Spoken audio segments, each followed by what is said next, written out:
ओम श्री सच्चिदानंदाय नमः। एक व्यक्ति ने प्रार्थना की कि वर्तमान समय ऐसा आ गया है कि भले बुरे का पता लगाना कठिन हो गया है। साधुओं में भी अधिक ठग और ढोंगी हैं। गृहस्थियों को देखो तो धोखेबाज नजर आते हैं। किसी भले मनुष्य को बोलने नहीं देते या उसे अपनी धूर्तता से परास्त कर देते हैं। फिर भले बुरे का निर्णय कैसे हो? कृपा करके कोई सहज युक्ति बतलाइए। श्री महाराज ने फरमाया कि जब आप स्वयं ही यह कहते हैं कि धूर्तों और ढोंगियों की संख्या अधिक है, तो जोर उन्हीं का होगा जिनकी गिनती अधिक होगी। इस कारण जिस साधु की बहुत लोग निंदा करें और भला बुरा कहें, उसे ही अच्छा समझना चाहिए, क्योंकि हित की बात कहता होगा जो कि ढोंगियों को पसंद नहीं आती। जिस गृहस्थी को अधिक मनुष्य बुरा कहेंगे और हाथ धोकर उसके पीछे पड़ जाए, उसी को भला व भद्र पुरुष समझना चाहिए, क्योंकि वह कहेगा जुआ मत खेलो, चोरी मत करो, दुराचार मत करो, पराई बहू बेटी को कुदृष्टि से मत देखो। बुरे लोगों को ये बातें कब आएंगी? वे तो हाथ धोकर सद्गृहस्थ के पीछे पड़ जाएंगे। जो धनवान होता है, लोग उसको भी देखकर ईर्ष्या करते हैं। कुछ कहते हैं कैसी मौज उड़ा रहा है, कुछ कहते हैं कैसे शादी ब्याह करता है, हम लोगों को पूछता भी नहीं। किसी की कीर्ति जस फैली हो, उसको भी कुछ बदनसीब लोग बुरा ही कहते हैं और उसके यश को कलंकित करने का प्रयत्न करते रहते हैं। एक व्यक्ति ने प्रश्न किया कि शीत प्रसाद और चरणामृत के बारे में आपकी क्या राय है? क्या यह ज़रूरी बात है या परंपरा है? इसका लाभ क्या है? श्री महाराज ने उत्तर दिया कि हम तो किसी को शीत प्रसाद के लिए कहते नहीं, न चरण धोने के लिए ही कहते हैं। यदि कोई जिद करके पैर धोना चाहता है तो केवल अंगूठा धुलवा लेते हैं। श्रद्धालु से किसी न किसी यत्न से पीछा छुड़ाना चाहिए। हम इस लाभ के बारे में क्या कहें? और एक सेवक की तरफ इशारा करके फरमाया कि इस बारे में इनको कुछ मालूम हो तो पूछ लो। पूछे जाने पर उस व्यक्ति ने उत्तर दिया कि इन दोनों बातों के लाभ का शास्त्रों में वर्णन है, उनमें देख लेना चाहिए। एक उदाहरण तो मैं कहता हूँ कि शबरी बेरों को चक चक कर रखती थी। जब श्री रामचंद्र जी और लक्ष्मण जी शबरी के आश्रम में पधारे, शबरी ने दोनों भाइयों को प्रेम से बेर दिए। श्री राम ने तो खा लिए, लेकिन लक्ष्मण जी ने आँख बचाकर फेंक दिए। वह बेर जिस पहाड़ पर जाकर गिरे, उसका नाम द्रोणगिरी पर्वत हुआ।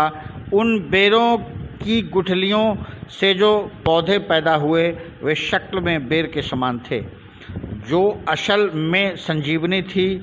जब एक भक्त के जूठे बेरों में इतना असर पैदा हो गया कि बेरों की बजाय संजीवनी भक्ति आ गई,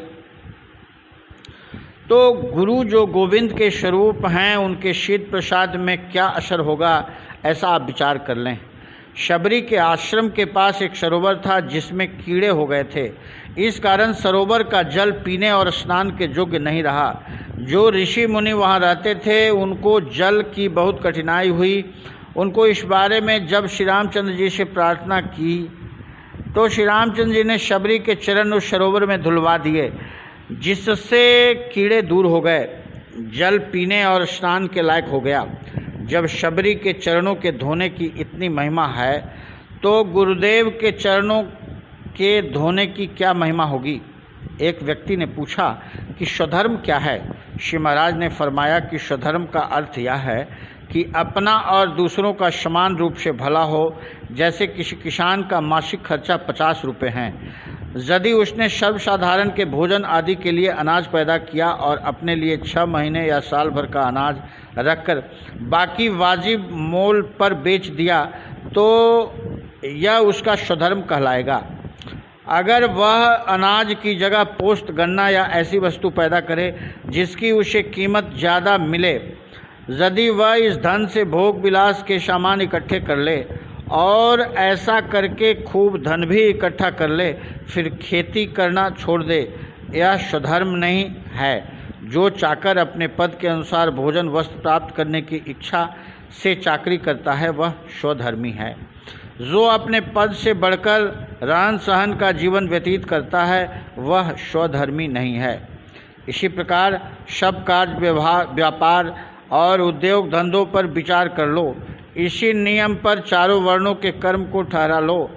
जो ब्राह्मण और लोगों को सदुपदेश करता है, कथा वार्ता सुनाता है, भगवत पूजा और ध्यान का उपदेश करता है तथा निर्वाह मात्र धन ग्रहण करता है वह स्वधर्मी है। जो वृक्ष आपने लगाया है वह समय पाकर अपनी किस्मत के लिहाज से कम या ज़्यादा फल जरूर देगा। फिर 5 या 6 साल तक इच्छा करके अपने दिल दिमाग को सोच सोच कर परेशान करने से क्या लाभ। इच्छा करने से ऐसा तो हो नहीं सकता कि आम की आम लग जावे। यदि फल को शीघ्रता है तो पानी खाद से उस पौधे की रक्षा करनी चाहिए। इसी तरह मनुष्य को भी कर्म करते रहना चाहिए। दूसरी बात यह है कि कर्म करते हुए भी किसी आफत या आदिदैविक ताप अथवा कोप हो, जैसे बिजली गिरना, अति वर्षा, बाढ़ या सूखा पड़ना, या किसी बुरे आदमी के हाथ से पेड़ काटे जाने पर फल प्राप्ति नहीं होती है, तब उसके नष्ट होने पर आशा से हार्दिक दुख होता है। वह भी कम होगा तथा चिंता से मुक्त रहेगा। क्या यह लाभ कम है? ऊपर लिखे उपद्रवों से बचने के लिए शास्त्र मना नहीं करता। जितना भी यत्न हो सके उतना ज़रूर करना चाहिए।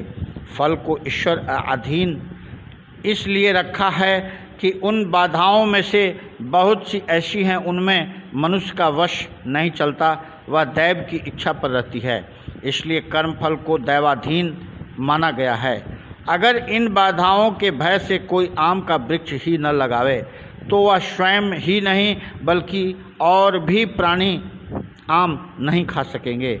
मनुष्य अपने शरीर की रक्षा स्वाभाविक रूप से करता है और उसके लिए सामग्री एकत्र करता है। इसी प्रकार सब शुभ कार्यों के लिए स्वाभाविक क्रिया करनी चाहिए। कर्म करते समय अधिकारी और अनाधिकारी का विचार करना भी आवश्यक है। इसका लाभ भी प्रत्यक्ष है। प्राण अर्पण करके सबकी रक्षा करता है, निर्वाह मात्र धन पर संतोष करता है, वह स्वधर्मी है। जो वैश्य चाहे करोड़ों की संपत्ति इकट्ठी कर लेता है लेकिन उसे अपने निजी खर्च में नहीं लगाता और धर्मार्थ कार्यों में जैसे कुआं, धर्मशाला आदि बनवाने में लगाता है, वह स्वधर्मी है। यदि यही धन अपने परिवार या अपनी प्रसिद्धि में लगाए तो वह कुधर्मी है। यदि शूद्र निष्काम सेवा करे और स्वामी उसके जीवन निर्वाह का पूरा प्रबंध करता रहता है तो दोनों स्वधर्मी है। स्वधर्म का असली अर्थ यह है कि जिस धर्म और कर्म में अपनी आत्मा की उन्नति हो वही स्वधर्म है। एक व्यक्ति ने कहा कि वर्तमान काल को कलयुग कहते हैं, परंतु कलयुग का तो इसमें नाम ही नहीं। प्रत्येक स्थान पर सत्यनारायण की कथा होती है और पूजन होता है। यह सुनकर श्री महाराज जी मुस्कुराए और चुप हो रहे। एक सेवक बोल उठे कि सत्यनारायण की कथा तो कथा ही है, महिमा तो नगद नारायण की है। कलयुग नगद नारायण का रूप धारण कर संसार को उबार रहे हैं। नगद नारायण की सेवा पूजा में मनुष्य खाना सोना तक भूल जाता है। इसके पीछे अपने पराये हो जाते हैं और मित्र बैरी बन जाते हैं। जहाँ नगद नारायण है वहीं 68 तीर्थ पहुँच जाते हैं और 33 करोड़ देवता भी वहीं विराजमान रहते हैं। एक व्यक्ति ने प्रश्न किया कि श्री गीता आदि शास्त्रों में लिखा है कि मनुष्य जो कर्म करता है उसे उसके फल की इच्छा नहीं करनी चाहिए। यदि मनुष्य इच्छा करे तो इसमें क्या अपराध है? श्री महाराज जी ने फरमाया कि जिस व्यक्ति ने आम का वृक्ष अच्छी धरती में, यदि कोई बंजर या खार वाली धरती में आम का वृक्ष लगाए तो वृक्ष जड़ नहीं पकड़ेगा और उगेगा नहीं। फल का लगना तो दूर रहा। यही कारण है कि शास्त्रों ने कर्म करते रहने और उसके फल की इच्छा न करने बल्कि फल को ईश्वर अधीन समझकर कर्म को ईश्वर अर्पण करने का उपदेश दिया है। एक व्यक्ति ने विनय की कि पहले लोगों में बहुत मेल जोल होता था, कुनबे के कुनबे एक साथ रहते थे और एक दूसरे की सहायता करते थे। अब ऐसा ज़माना है कि भाई का भाई के साथ और बेटे का बाप के साथ निर्वाह कठिन हो गया है, जिसे देखो अलग अलग रहता है। श्री महाराज ने फरमाया कि सृष्टि तो भगवान की ओर से चलती है, फिर वह बुरी कैसे हो सकती है। पहले मनुष्यों के आचरण बहुत अच्छे होते थे, वह काम भी मिलकर करते थे, एक और एक मिलाकर 11 का बल मानते थे। वर्तमान समय में बुराई इतनी फैल गई है कि जहाँ कहीं भी 2 मनुष्य का मेल हो वहाँ 11 गुना बुराई बढ़ती है। एक पंथ वाले आपस में मिलकर अपनी उन्नति तो करते नहीं, परंतु दूसरे पंथ वालों का तिरस्कार ज़रूर करते हैं। चोर चोर में, शराबी शराबी में और जुआरी जुआरी में एकदम पूर्ण मेल हो जाता है। एक ने दूसरे की पहले कभी शक्ल न देखी हो तो भी पहली ही मुलाकात में हम भाई हो जाते हैं। आजकल राजसी मनुष्य एक दूसरे का सिर फोड़ते हैं और तामसी तो लात घूंसे और हथियारों से सत्कार करते हैं। ऐसे मनुष्यों में किस प्रकार मेल हो सकता है? ना मेल होना ही अच्छा है। ऐसे बुरे मनुष्य जितना अधिक मेल जोल रखेंगे उतना ही अधिक उपद्रव खड़ा करेंगे। इसलिए वर्तमान समय में ऐसी प्रकृति के मनुष्यों से मेल बढ़ाना अच्छा नहीं है। उनमें ही आपस में जूते चलते रहते हैं। अतः इसमें ही संसार शहद और शहद की मक्खी की तरह का होना चाहिए।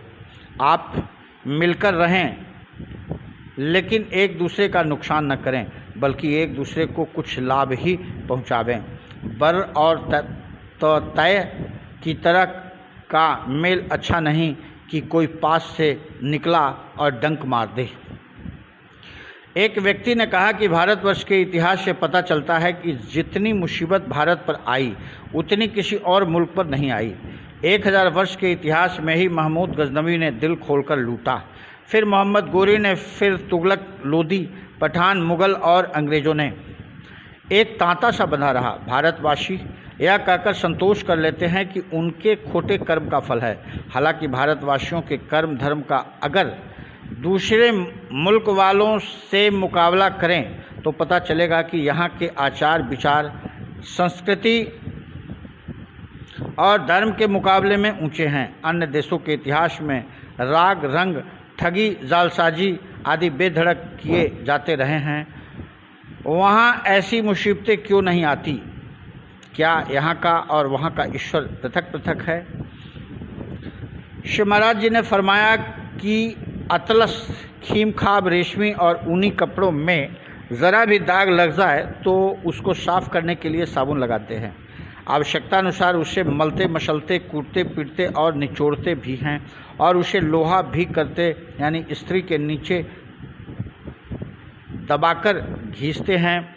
यदि टाट का कंबल अन्य मामूली कपड़े पर दाग लग जावे तो न तो कोई खास ध्यान ही देता है, न धुलाई ही करते हैं, न दाग ही छुड़ाते हैं, क्योंकि उसका मूल्य ही क्या है कि उसके लिए इतना परिश्रम करें। जिस अवस्था में वह है उसी में पड़ा रहता है।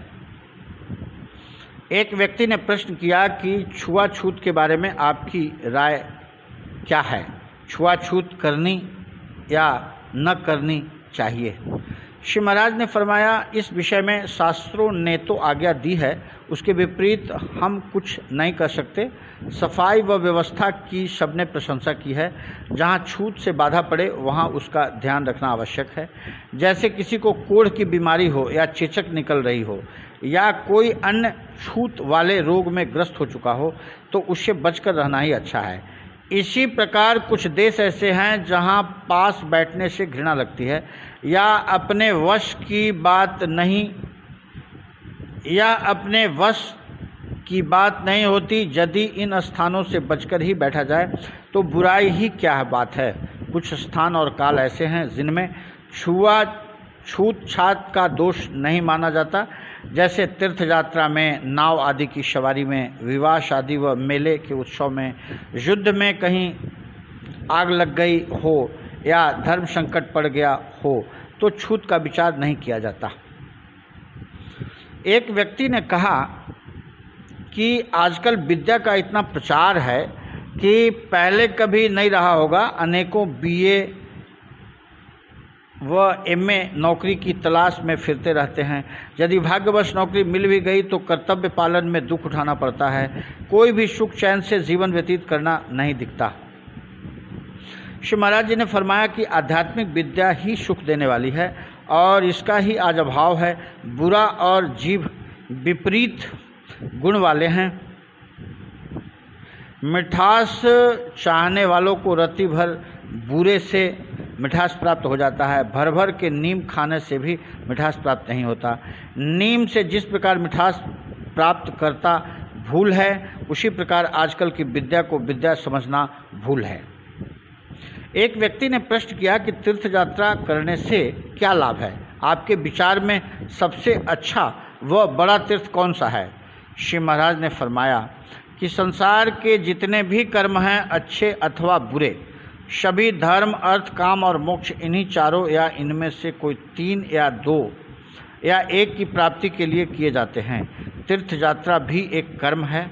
जिस प्रकार संसार के सब पदार्थ जड़ और चेतन गुणों के प्रभाव से 3 प्रकार के हैं, इसी प्रकार तीर्थ के विभाग भी 3 गुणों के अंतर्गत हैं।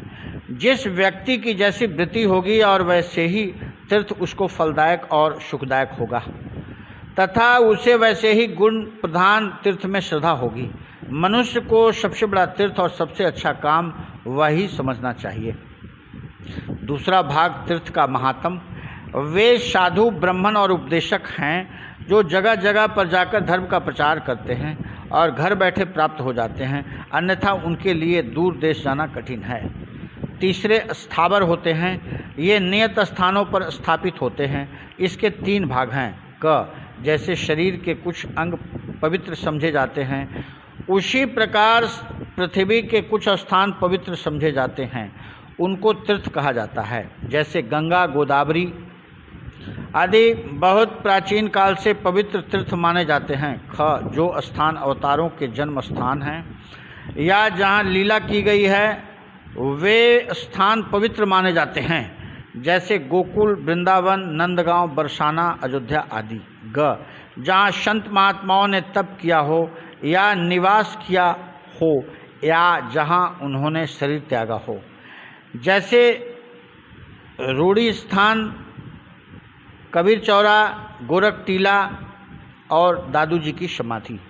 इनमें से कुछ सुगम हैं, न तो शरीर को जाने में कष्ट होता है और नहीं विशेष धन लगता है। कुछ दुर्गम है, वहाँ जाना शरीर को कष्टदायक तो है ही, पैसा भी अधिक लगता है। किसी भी प्रकार का तीर्थ किया जाता है तो दान, पुण्य, भोजन, किराया, भाड़ा तो खर्च के साधन बनते हैं। अगर शारीरिक कष्ट को और कम करें तो धन ज़्यादा लगेगा। किसी ने सच ही कहा है, परदेश कलेश नरेशन को। साधारण मनुष्य तो उसी कष्ट से बच ही नहीं सकता।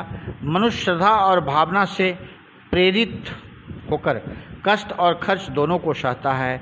मशहूर कहावत है कि यात्रा या तो राजा करता है या रंक। इससे स्पष्ट है कि राजा धन से रंक अपने पैरों के बल पर यात्रा करता है। लाभ की बात पर ज़्यादा कहने की ज़रूरत नहीं। संसार भर में किसी भी मतांतर के मनुष्य ऐसे न होंगे जो अपने तीर्थ को देखना, अवतारों की लीला को देखना और संत महात्माओं के भजन के प्रताप से जिन स्थानों का महत्व शुरू हो गया है उनसे उसका चित्त प्रभावित न होता हो। मार्ग में जो स्थान पड़े उनको देखना, वहाँ की सभ्यता का ज्ञान प्राप्त करना आदि से अनेक लाभ हो सकते हैं। 138 एक व्यक्ति ने अंग्रेज़ों की बड़ी निंदा करी कि वे भारतवासियों से बड़ी घृणा करते हैं।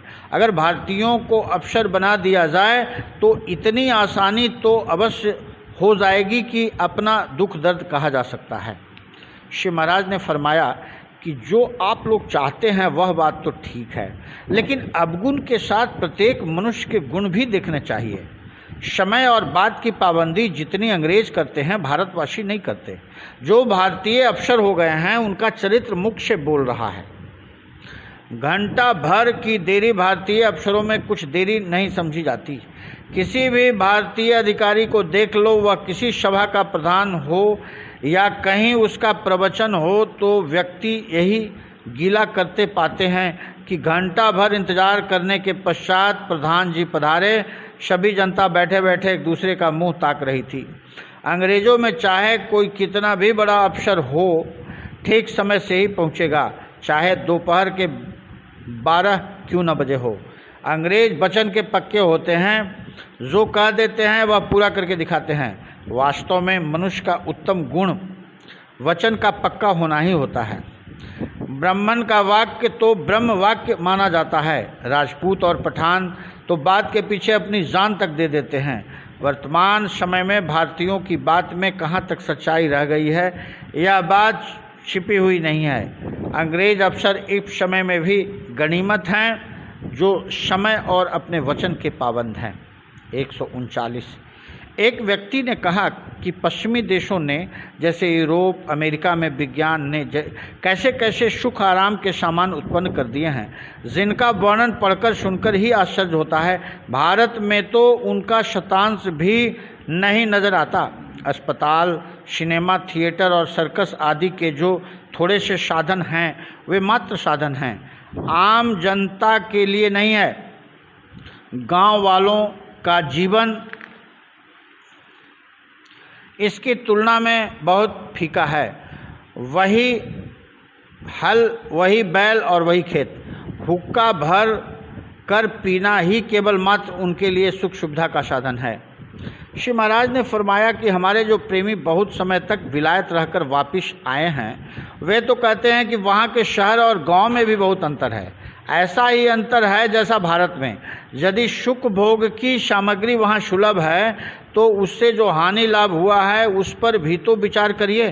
पहले साधारण भारतीय का खर्च कितना कम था और अब कितना बढ़ गया है। इस बढ़े हुए खर्च को पूरा करने के लिए कितनी दौड़ धूप करनी पड़ती है। इसके साथ झूठ, फरेब, चोरी, बेईमानी कितनी बढ़ गई है। अपराधों की रोकथाम के लिए पुलिस अदालतों का कितना खर्च बढ़ गया है। चाय कॉफ़ी के अल्पाहार से सिनेमा आदि मनोरंजन के साधनों से क्षय, प्रमेह आदि रोग आम होने लगे हैं। क्या पहले भी इतने रोग होते थे? जब रोग बढ़े तो अस्पतालों और दवाओं का बढ़ाना भी ज़रूरी हो गया। ऐसे भयंकर रोगों के कारण मृत्यु संख्या भी बढ़ गई है और साथ में घरों की तबाही होती जा रही है। मशहूर कहावत है कि जिस सोने के पहनने से कान कटे भाड़ में जाए। अगर पहले की तरह मनुष्य स्वस्थ होते और यह आचार विचार न होते तो ज़्यादा अच्छा था। यदि यह सभ्यता और प्राण लेना रोग साथ साथ चलते रहें तो अच्छा है कि भारत के गांवों में जहां नवीन आचार विचार का प्रचलन नहीं हुआ है, वहां वर्तमान दुखों की तुलना में दुख भी कम है। बहुधा गांव वालों को अस्पतालों की ज़रूरत नहीं होती। रोग भी मामूली होते हैं जिनका इलाज वे स्वयं कर लेते हैं। उनका स्वास्थ्य शहर वालों की तुलना में कहीं अच्छा होता है। वर्तमान भौतिकवाद का ही परिणाम है कि मनुष्यों का चरित्र बल और देह बल धीरे धीरे मिट रहा है। आप इस भौतिकवाद की प्रशंसा कर रहे हैं। यह हालत तो केवल इस जगत व्यापार की है। कभी इसका भी विचार करिए कि जिससे स्थायी सुख व लाभ नहीं है बल्कि क्षणिक है, जिसके न मिलने से क्षोभ होता है, उसे हमारी राय में तो सुख का साधन नहीं कहना चाहिए। यह मात्र एक भुलावा है। भौतिकवाद ने जो साधन स्थापित किए हैं उनका व्यय जनता से कर के रूप में वसूल कर लिया जाता है।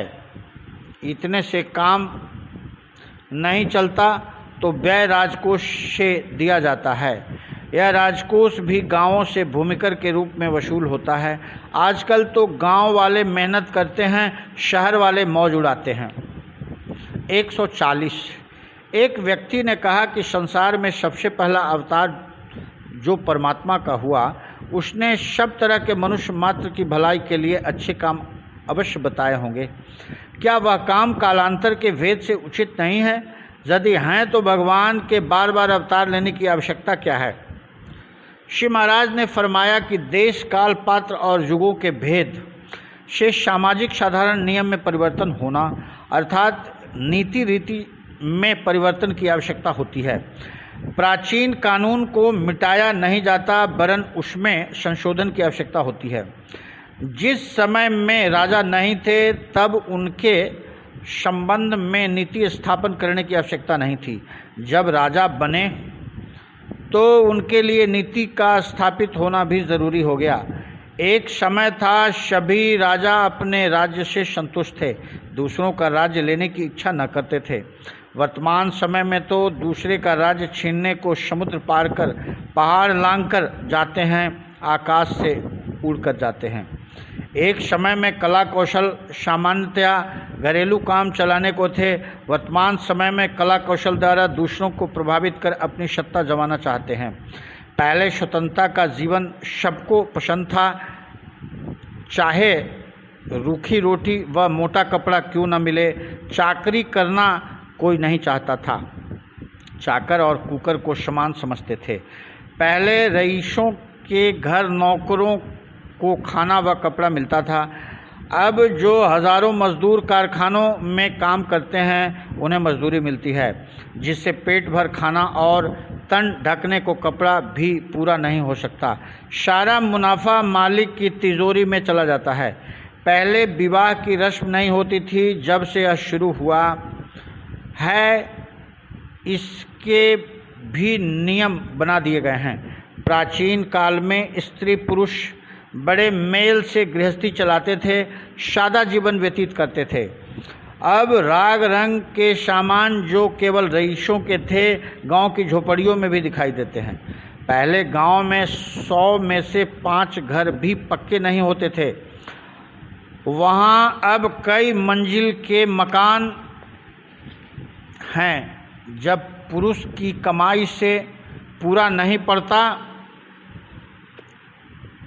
तब स्त्रियों को कमाना पड़ता है, जिससे कई बार सदाचारी स्त्रियों को भी बदनामी उठानी पड़ती है। अत्याचारी को अत्याचार से रोकने के लिए निर्बल की सहायता के लिए कोई सत्ता जरूर होनी चाहिए। साधारण मनुष्य न तो ऐसे नियम बना सकता है और ना ही उसके नियमों पर कोई चलता है। ऐसे कामों के लिए कोई ऐसा मनुष्य होना चाहिए जिसमें शारीरिक, मानसिक और आत्मिक बल संयम साधारण मनुष्य से अधिक हो। जो ऐसा व्यक्ति होता है उसे अवतार कहते हैं। 141। एक व्यक्ति ने पूछा कि किसी शास्त्र में लिखा है कि घर बार त्यागे बिना मुक्ति नहीं मिलती और किसी शास्त्र में लिखा है कि घर में रहकर भी मोक्ष प्राप्त की जा सकती है, इनमें से कौन सी बात ठीक है? श्री महाराज जी ने फरमाया कि अपने अपने स्थान पर दोनों बातें ठीक है। जब जिज्ञासु भजन, पूजन, वैराग, विवेक का अभ्यास करता है तो उसकी प्रकृति में परिवर्तन होने लगता है। तमोगुण से रजोगुण और रजोगुण से सतोगुण क्रमशः बढ़ने लगता है। ज्यों ज्यों सतोगुण बढ़ता है, इंद्रियों के विस्तार में सूक्ष्मता आने लगती है। घर वालों, यार दोस्त और व्यवहारिक मनुष्य जो भजन नहीं करते, उनकी प्रकृति से भेद व्यवहार स्पष्ट ज्ञात हो जाता है। इंद्रियों में सूक्ष्मता होने के कारण जिज्ञासु को इस विरोधाभास से चित्त में दुख होता है और प्रायः भजन में बाधा पड़ती है।